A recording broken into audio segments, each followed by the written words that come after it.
সবাই কেমন আছো? আমার নতুন একটা ব্লগে সবাইকে স্বাগতম। তো আমি বিকেলবেলায় জেনারেলি বোরই হয়ে বাড়িতে বসে গাছে জল দেওয়া ছাড়া কোনো কাজ থাকে না। তো আমি সেদিন ভাবলাম যে একটু গাছে জল টল দিয়ে একটু দোকানই যাই। তো দোকান যেতে শুরু করলাম। এই আমাদের রাস্তা, এখান থেকে বেরিয়ে আমাদেরকে মানে যে কোনো অটো টটো বা টোটো ধরতে হয়, কারণ একদম বাড়ির সামনেটায় কিছু পাওয়া যায় না। এই যে দোকানে এসে অ্যাজ ইউজুয়াল আমার কাজ হচ্ছে বিল করা।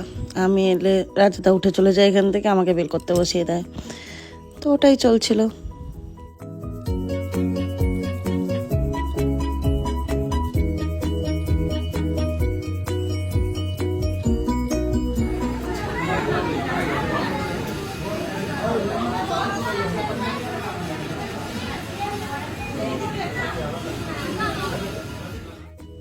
তারপরে কি রাজাদা চিরুদা মিলে সমস্ত গেস্টদের অর্ডার নেওয়া এসব করছিল, আমি বিল করছিলাম।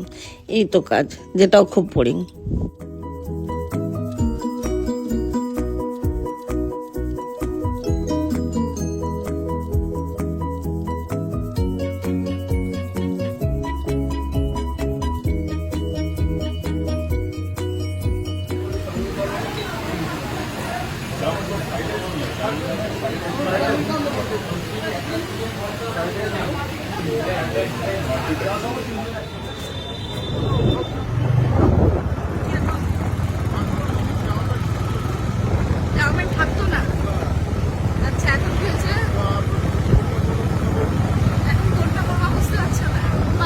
তারপর কাকা এসে আমাকে হঠাৎ করে বলছে যে দিদিভাই নিচে দাদা দাঁড়িয়ে আছে। আমি দেখছি ও দাঁড়িয়ে আছে, কী ব্যাপার। তারপর দেখলাম আমাকে ঘুরতে নিয়ে যাওয়ার জন্য এসেছে।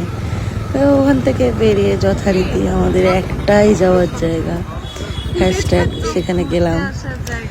আমার খুব খিদে পেয়েছিল সেদিন, মানে এত খিদে পেয়েছিল বলার কিছু নেই। ভালো করে গাড়িটা লাগাও।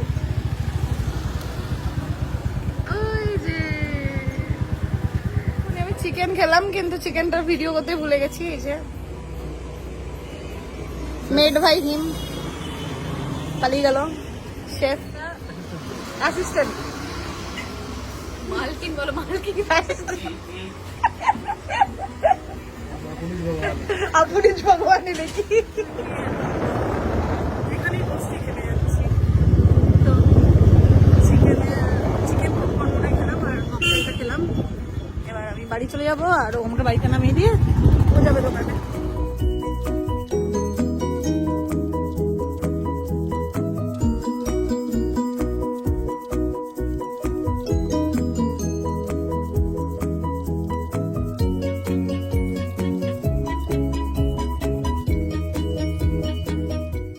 তারপর আর কি বাড়ির রাস্তায় যেতে শুরু করলাম।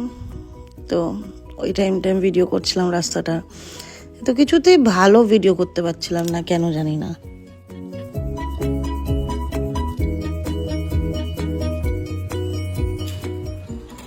তারপর তালা খুললো, কারণ বাবা তালা লাগিয়ে এসছিল, মানে গেছিলো দোকানে। আর আমি ঢোকার পরে ও বাইরে থেকে তালা লাগিয়ে দেবে, কারণ ও রাত্রেবেলা অনেক দেরি করে ফেরে, আর তখন যাতে আবার এসে খুলতে না হয়, নিজে খুলেই ঢুকে যায়।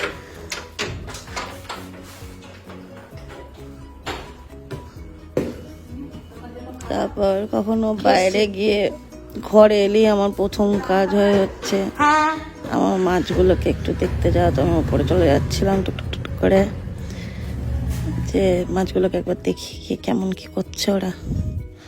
যখন সারাদিন বাড়িতে থাকি তখন গিয়ে দেখি না, কিন্তু যখন কোথাও বাইরে যাই তখন আমার ওদের জন্য মন খারাপ করে। আর এখানে প্রথমে তো একটা অ্যাকোরিয়াম ছিল, এখন দুটো অ্যাকোরিয়াম হয়ে গেছে, আমি বাড়ির থেকে নিয়ে এসেছি। এই যে আসার সময় যে কার্পেটটা দেখলো, ওটা আমি ওইখান থেকে, ওই গাছ বাড়ি যেখানে হাতি দেখেছিলাম ওখান থেকে নিয়েছিলাম। আর ওই গাছটা আমাকে একটা ওখানে দোকানওয়ালা গিফট করেছিল। এই পাথরগুলো আমি নদী থেকে তুলে এনেছি, কিন্তু কম পড়ে গেছে। এটা পুরো ঢেকে দিলে ভালো হতো, কিন্তু গরমে এত তুলতে পারিনি। এই যে